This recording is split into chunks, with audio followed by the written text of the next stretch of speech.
নমস্কাৰ কনকালালৈ স্বাগতম জনাই ষ্টুডিঅত মই কুমকুম এই মুহূৰ্তত লৈ আহিছো এটা অত্যন্ত গুৰুত্বপূৰ্ণ খবৰ ৰাজ্যৰ মুখ্যমন্ত্ৰী ডক্টৰ হিমন্ত বিশ্ব শৰ্মাই এটা দুটা নহয় 13টাকৈ বৃহৎ ঘোষণা কৰিলে এই মুহূৰ্তত আমি আপোনালোকক জনাই যাব বিচাৰিছো মুখ্যমন্ত্ৰী গৰাকীয়ে কেইবাটাও ঘোষণা কৰে চতুৰ্থ বৰ্গৰ চাকৰিক লৈ বৃহৎ ঘোষণা ৰাজ্যৰ মুখ্যমন্ত্ৰী গৰাকী চতুৰ্থ বৰ্গৰ চাকৰিৰ লগতে কোন কেনেকে ক'ত নিযুক্তি পাব সেই সন্দৰ্ভতো মুখ্যমন্ত্ৰী গৰাকীয়ে বহুত ডাঙৰ ঘোষণা কৰিলে লগতে মিছন বসুন্ধৰাৰ পৰা আৰম্ভ কৰি ৰাজ্যত কোন সময়ত কোনখন টোল গেট ইতিমধ্যে আৰম্ভ হ'ব তাৰোপৰি বহুকেইটা গুৰুত্বপূৰ্ণ ঘোষণা কৰিলে ৰাজ্যৰ মুখ্যমন্ত্ৰী গৰাকী এই মুহূৰ্তত আমি আপোনালোকক জনাই যাব বিচাৰিম যে মিছন বসুন্ধৰা মাটিৰ পত্ৰ চতুৰ্থ বৰ্গৰ চাকৰি টোল গেটৰ পৰা আদি কৰি বহুকেইটা গুৰুত্বপূৰ্ণ ঘোষণা কৰিলে মুখ্যমন্ত্ৰী গৰাকীয়ে 13টাকৈ বৃহৎ ঘোষণা কৰিলে ৰাজ্যৰ মুখ্যমন্ত্ৰী গৰাকী আৰু এতিয়া আমি আপোনালোকক এই বাতৰিৰ জৰিয়তে মুখ্যমন্ত্ৰী গৰাকীৰ সেই বৃহৎ ঘোষণাকেইটা জনাই যাবলৈ চেষ্টা কৰিম এই মুহূৰ্তত আমি জনাই গৈছো যে বসুন্ধৰাৰ পৰা চতুৰ্থ বৰ্গৰ চাকৰিলৈকে মুখ্যমন্ত্ৰীৰ 13টা ডাঙৰ ঘোষণা 13টা বৃহৎ ঘোষণা ৰাজ্যৰ মুখ্যমন্ত্ৰী হিমন্ত বিশ্ব শৰ্মা চৰকাৰৰ মাটিৰ পত্ৰ লাভৰ বাবে 10% প্ৰিমিয়াম দিলেই হ'ব এতিয়াৰ পৰা প্ৰতিগৰাকী লোকে 10% প্ৰিমিয়াম দিলেই মাটিৰ পত্ৰ লাভ কৰিব পাৰিব বুলি ঘোষণা কৰিলে মুখ্যমন্ত্ৰীয়ে ভূমিৰ গৰাকীৰ বাবে চৰকাৰে লৈছে বিশেষ পদক্ষেপ আৰু এই বিশেষ পদক্ষেপ ভূমিৰ গৰাকীসকলৰ বাবে চৰকাৰে লৈছে বুলি ঘোষণা কৰিলে মুখ্যমন্ত্ৰী গৰাকীয়ে আৰু বহুলোকে প্ৰিমিয়ামৰ বাবে লব পৰা নাছিল মাটিৰ পট্টা যেহেতু বহুলোকে প্ৰিমিয়াম দিবলগীয়া হোৱাৰ বাবে মাটিৰ পট্টা দিব পৰা হোৱা নাছিল কিন্তু এতিয়া প্ৰিমিয়ামৰ 10% দিলে আপুনি লাভ কৰিব পট্টা আৰু এতিয়াৰ পৰা আপুনি 10% প্ৰিমিয়াম দিলে মাটিৰ পট্টা লাভ কৰিব পাৰিব বুলি জানিবলৈ দিলে আৰু প্ৰিমিয়ামৰ যে বাকি থকা অংশ আছে সেয়া আপুনি মাটি বিক্ৰী কৰিলেহে আদায় দিব লাগিব বুলি মুখ্যমন্ত্ৰী গৰাকীয়ে জানিবলৈ দিলে এই মুহূৰ্তত আমি জনাই গৈছো যে খিলঞ্জিয়াৰ ভূমি সংৰক্ষণৰ বাবে চৰকাৰে লৈছে এই বিশেষ পদক্ষেপ এই বৃহৎ ঘোষণা ৰাজ্যৰ মুখ্যমন্ত্ৰী ডক্টৰ হিমন্ত বিশ্ব শৰ্মা চৰকাৰৰ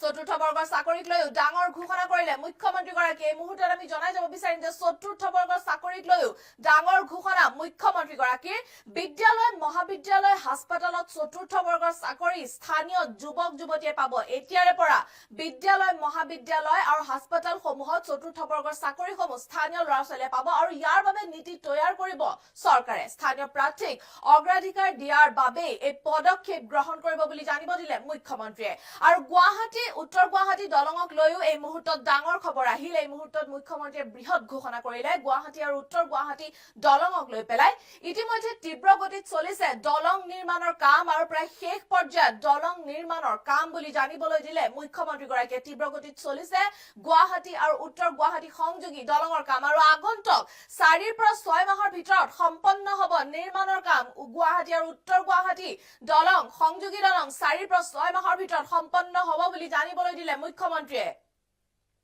জুলাই মাহলৈকে শেষ হ'ব নিৰ্মাণৰ কাম আগন্তুক বৰ্ষৰ জুলাই মাহৰ ভিতৰত নিৰ্মাণৰ কাম শেষ হ'ব বুলি মুখ্যমন্ত্ৰী গৰাকীয়ে এই মুহূৰ্তত জানিবলৈ দিলে বৃহৎ ঘোষণা কৰিলে ৰাজ্যৰ মুখ্যমন্ত্ৰী গৰাকীয়ে আৰু দুৰ্গা পূজাৰ সময়ত প্ৰধানমন্ত্ৰীৰ উপস্থিতিত উদ্বোধন কৰা হ'ব দলংখন আগন্তুক বৰ্ষৰ দুৰ্গা পূজাৰ সময়ত নৰেন্দ্ৰ মোদীৰ উপস্থিতিত উদ্বোধন কৰা হ'ব গুৱাহাটী আৰু উত্তৰ গুৱাহাটী সংযোগী দলংখন আৰু এই নতুন দলংখনত থাকিব টুল কৰ অৰ্থাৎ টুল গেট থাকিব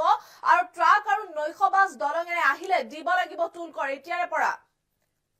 এই দলংখনেদি স্কুটাৰ মটৰচাইকেল গাড়ী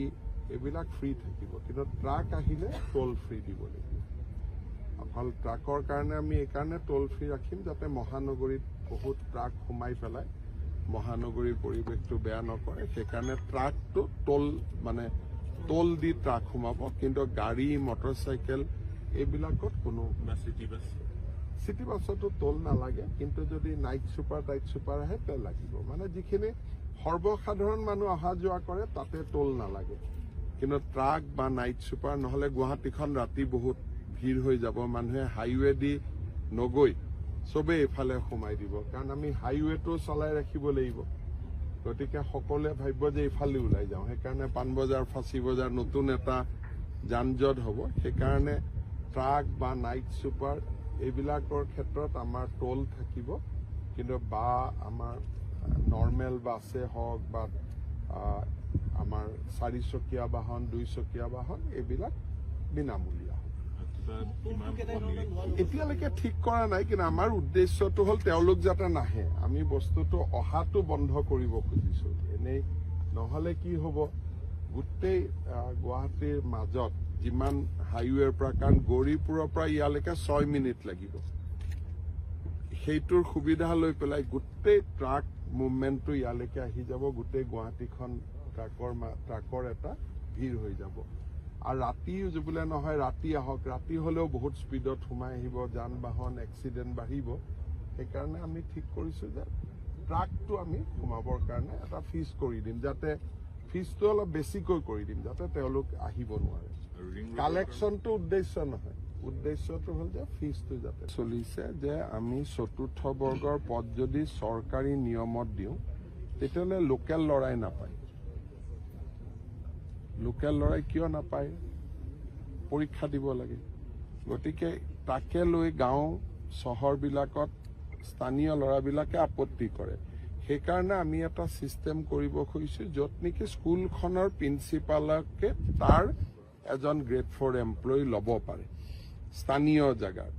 তাৰ কাৰণে এটা নীতি এটা বনাই আছোঁ কিন্তু এইটো 26ৰ আগত নহয় 26ৰ পিছত সেইটো ৰাখিব লাগিব কাৰণ নহ'লে